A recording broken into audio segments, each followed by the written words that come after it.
ArtRwanda-Ubuhanzi ni gahunda igamije gufasha abahanzi b'urubyiruko.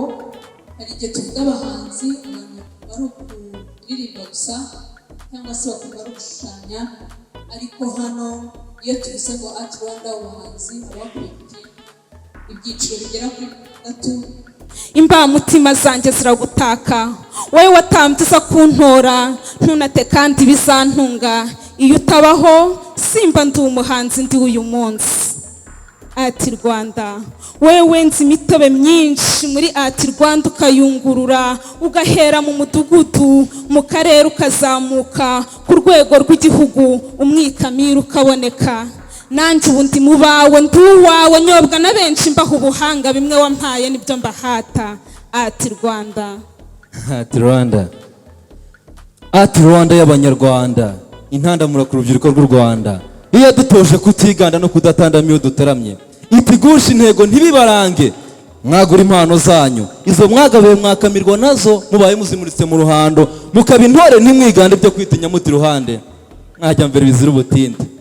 Natwe tuti twabitoye ntituzuyaza, twumvise nimugosore mu rucaca. Ubwo dufata iya mbere twiva inyuma, dukora iyo bwabaga twanga ubute. Ndemera inganzi impindura inganzwa, ubu arirukara w'ibikabutura, ubu ntegereje icyogere mu bahanzi. ArtRwanda warakoze. ArtRwanda warakoze. Muri iki cyiciro rero tugiye kongera gutoranya impano duturutse mu turere. Abazatsinda ku rwego rw'akarere bakajya ku rwego rw'intara, noneho bazahura ku rwego rw'igihugu mu rushanwa, kandi mutsinda mwese tubifurije amahirwe masa. Igishoro ni karata, igishoro ni indangagaciro, amafaranga yiwe. Wari bwabona abantu bakwizera kubera yuko gusa utana amategeko kwizera kubera ufite indangagaciro zibanga. Amafaranga araje, urashaka indangagaciro zawe, urashaka kudasabwa. Muhange muhanga iby'iwacu, muhange muhanga umuco wacu, kubera yuko ntawe dukompetinga, ntawe tujya mu kurushanwa iyo tugiye mu mahanga, kuko dufite umwimerere wacu, nta wundi ubizi ibyo tubizi. Mwabaye expert bacu, ndagira ngo bashimire cyane. None ku rwego rw'igihugu dufunguye aya marushanwa ya ArtRwanda-Ubuhanzi icyiciro cya 2 mu gihugu cyose, bikaba bibereye i Rubavu.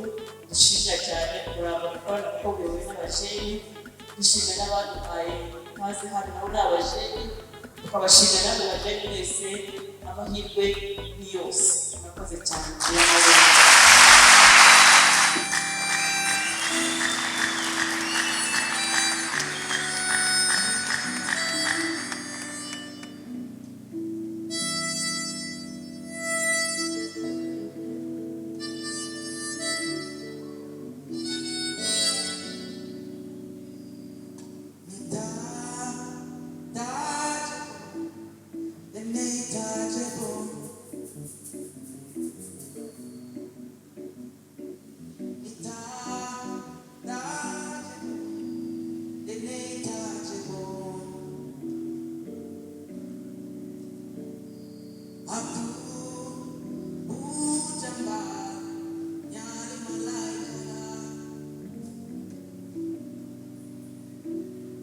Abdul